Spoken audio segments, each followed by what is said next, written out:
All right, let's dive in. Today, we are heading into one of the most famous and infamous patches of water on the planet, the Bermuda Triangle.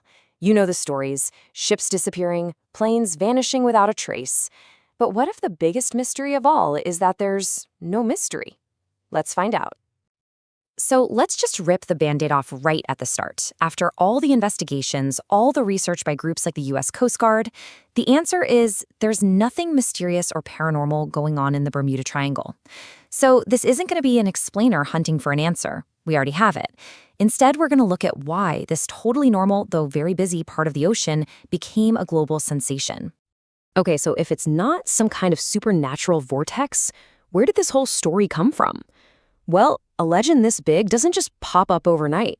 It was built, little by little, over hundreds of years, starting as sailors' yarns and eventually blowing up into this massive pop culture phenomenon we all know. The very first seeds were planted way back in 1492. Christopher Columbus himself wrote in his log that his compass was acting weird in the area. Now, we know today that's just a natural magnetic thing, but the idea was out there. For centuries, though, not much happened. Then, fast forward to 1950. An Associated Press reporter writes an article connecting a few disappearances, suggesting a pattern. But the real explosion, the thing that put the name on the map, was Charles Berlitz's 1974 book. It was a massive bestseller.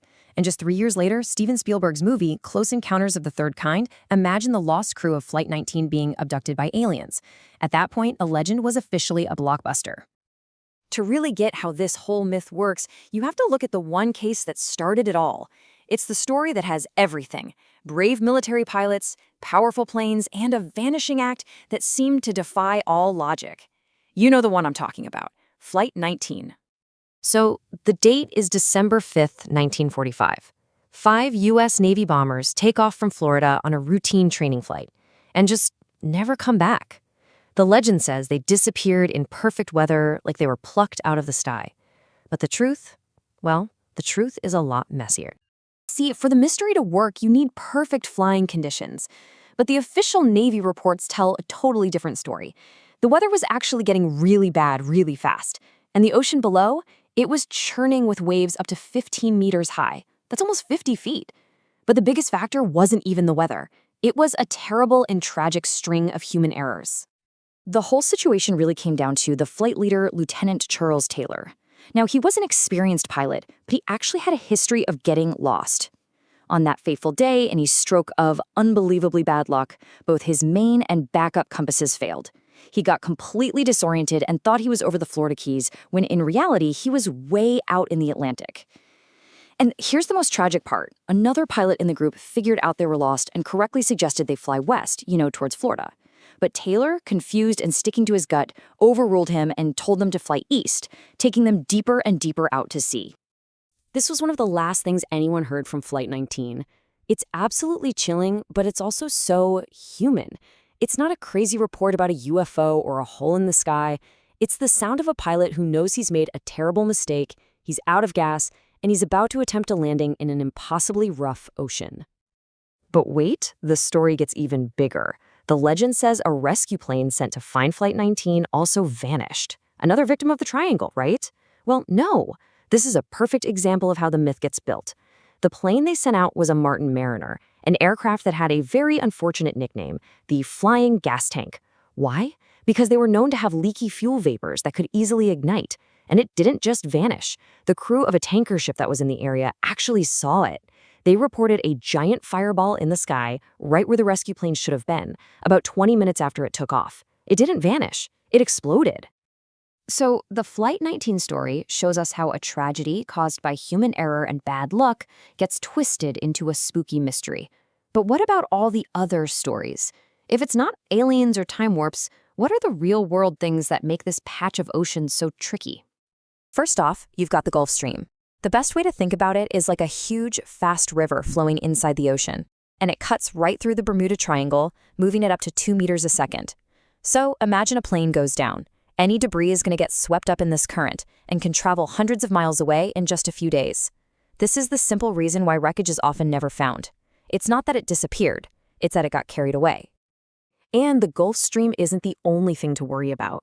The weather in this region is notoriously unpredictable. It can go from perfectly sunny to a raging storm in what feels like minutes.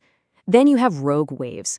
We're talking about literal walls of water that can get up to 30 meters, that's 100 feet, high, and they can swallow a ship whole. And finally, remember Columbus's weird compass readings? It turns out the triangle is one of the few places on Earth where true north and magnetic north line up, which can and does mess with compasses. It's a natural phenomenon, not a supernatural one. But if you're not prepared, it can get you lost fast. So we've got human error and a genuinely dangerous environment. But now for the last piece of the puzzle. This is the big one, the piece of evidence that really shows the mystery is all about perception and, frankly, bad math. According to scientist Karl Kruzalnik, who's looked into this a ton, we've been asking the wrong question this whole time. The question isn't how many ships and planes have gone missing. The real question is how many have gone missing compared to how many passed through safely. Because here's the thing, the Bermuda Triangle is one of the busiest shipping and flight corridors on the entire planet. Just look at the raw numbers here. The sheer volume of traffic going through this area is massive. It's like a highway in the ocean and the sky. But when you look at the percentage of accidents, the incident rate, it's exactly the same as any other highly trafficked part of the ocean. It's just a numbers game. With more traffic, you're going to have more accidents. It's statistically inevitable. And you don't have to take my word for it. This is the official statement from the U.S. Coast Guard. They say, flat out, that the number of disappearances is not proportionally greater than anywhere else. Even Lloyd's of London, the massive insurance company, agrees. Think about it. If there was really a higher risk, they would charge way higher insurance premiums for any ship or plane going through the triangle. They don't. To them, it's just another piece of ocean. So how does this myth keep going? It's basically fed by a cycle of bad information. Storytellers exaggerate the weather to make it sound more mysterious. They leave out the parts about human error or engine failure because that's boring. Heck, sometimes they blame the triangle for things that happen on the other side of the world, like the famous ghost ship, the Mary Celeste, that was found off the coast of Portugal. And most importantly, for every one story of a disappearance, we completely forget about the tens of thousands of planes and ships that pass through without any problems at all.